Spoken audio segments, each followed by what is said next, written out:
Hello everybody, my name is Dusk, and welcome to another episode of Shock's Video Guides. In this guide, Shocks will be playing against Wintermelon. He is a rank 68 Terran Grandmaster with 469 points, 55 wins, and 45 losses.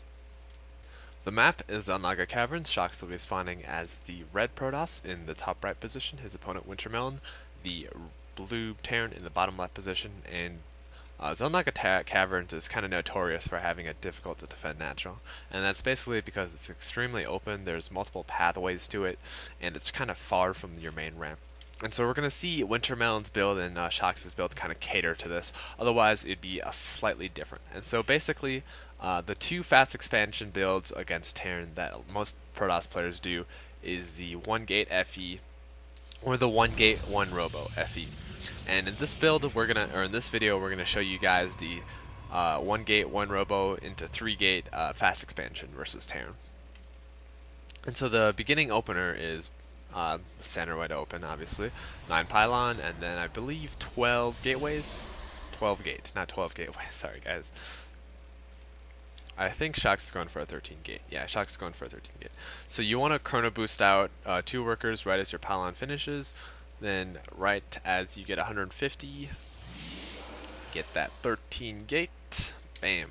And so the build that Wintermelon is going for is the standard Terran opener, the 10 supply depot, the 12 racks, and then possibly the 13 gas.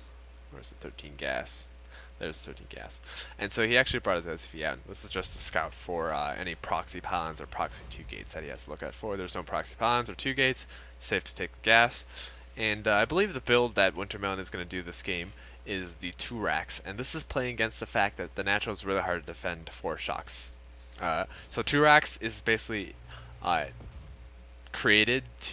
designed actually to destroy 1 gate fast expansion. That's because you're trying to defend Marines and Marauders with only units coming out of 1 gates, and before you get a lot of sentries out, Marines and Marauders are really good against gateway units to begin with, and so it becomes a really sticky situation for Protoss. And so you want to get a cybernetic score, obviously, right as your gateway finishes. If there's room, get a zealot.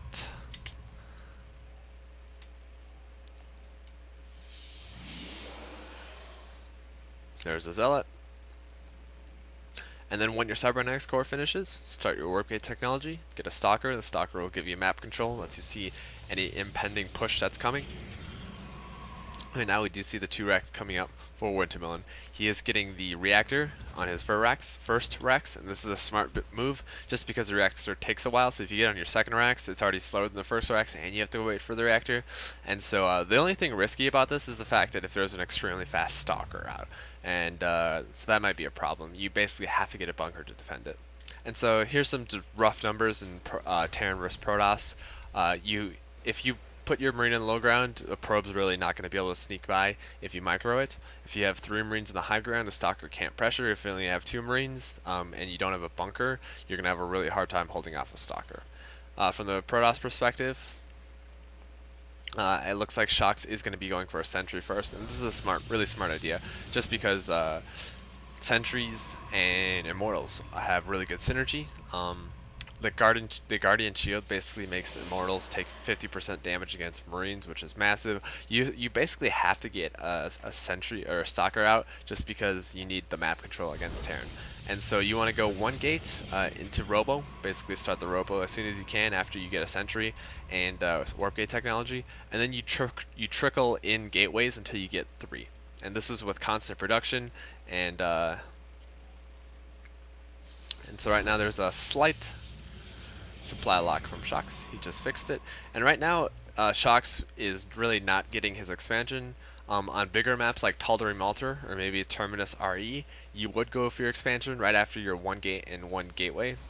But just because on this map of how hard it is to hold your natural, and the idea that if you lose your natural to 2 racks, you basically lose the game. And so we see Wintermelon coming in right now with his 2 racks. He actually did this. He has to do this kind of pressure because he committed so hard to the 2 racks that if he doesn't do damage, he doesn't have the production or the technology to sustain longer term play. And so he has to do some damage with his SCVs and his Marines and Marauders. If Shocks were to force to fight on the low ground with his expansion, he'd basically be fucked. But because he has the ramp and the force field, he's able to defend it properly. He sees the 2 racks coming. I That's an accident. He wasn't really paying attention there, but only losing 100 minerals from the cancel. And right now we do have the Marines and Marauders coming out right now, but great force field trapping all the SCVs and one Marine. And right now Shox can basically defend his ramp with these low numbers of units. Wintermelon basically not being able to pressure, but he is able to get his expansion a lot earlier than Shox, and that's just one of the benefits that Terran has, being able to build their expansion their own base on the high ground without having to risk their entire army. And so right now Shox is basically building up right now, and as you can see, he's trickling in these gateways. He's not building all 3 gateways at once, he's trickling them in, and what this allows you to do is just get units slowly out to defend pushes like this. And so if he built all his 3 gateways at once, and he didn't get that first sentry, he's not going to be able to have the force fields. So right now that one sentry was able to do 1 force field, and it's got energy for 2 more force fields. And so that kind of stuff, this kind of little stuff, really helps you on as the game progresses. And so after your first observer, you basically want to get 2 more immortals. If you think the Terran hasn't expanded, obviously get your immortal first to defend some kind of weird all-in. Immortals after that 6 range buff is really, really good against Marine Marauders before and after stim, just because of how strong they are. And so right now, Wintermelon is posturing his army aggressively, and I really like this play just because Shox, he was able to cancel the expansion of Shox. He's been up the ramp of Shox, and his army may not be able to take Shox's army, but because he was the one being aggressive, he has the map control, and that's just one of the benefits of having map control. So right now Wintermelon taking his expansion. If you look at the income right now, Wintermelon obviously at 24, Shox is at a lot higher, and this is because of those initial early SCVs that Wintermelon moved in with his army and to apply pressure, and the force field cut him off, and they died. And so, but right now, because of the 2 orbitals, Wintermelon should have more SCVs, or should have slightly more mineral income than Shox. And so right now it does look like Shox is pressuring with his sentries and his immortals. You see how his zealot and stalker count are extremely low, and that's because zealots and stalkers are not necessarily good against Marine Marauders. Now he is bringing a probe, which lets him get a proxy pylon down and warp in zealots as needed. And so we see more sentries coming out, and with proper force field use, immortals and sentries just absolutely wreck bio units. And so we do see Wintermelon getting a quick ghost, putting down the force fields and preemptive force fields, which is really, really nice. As you can see, 4 force fields with very little overlap, completely blocking the expansion from, or the left side of Wintermelon's base, not allowing for any kind of movement through that side. And right now Wintermelon's 1 ghost. If he gets off a good EMP, he might be able to take this game, but there's just a really, really strong posturing of Shox and a massive EMP from Wintermelon, taking out a ton of sentries, energy, shields, and both from the immortals and sentries as well. And we see that Shox is just posturing him a little bit more. Another really, really good EMP and a stim in, but great force fields from Shox, cutting the army in half. And right now we do have the immortals shooting away at it. As you can even see with the immortals EMP, with the very, very EMPs with their shields gone, they're still able to do massive damage against Marines and Marauders. Right now we have Shox moving in with his immortals, going for the kill move, focus firing down the Marauders actually. And right now Wintermelon really can't do much against this. He's forced to pull SCVs just because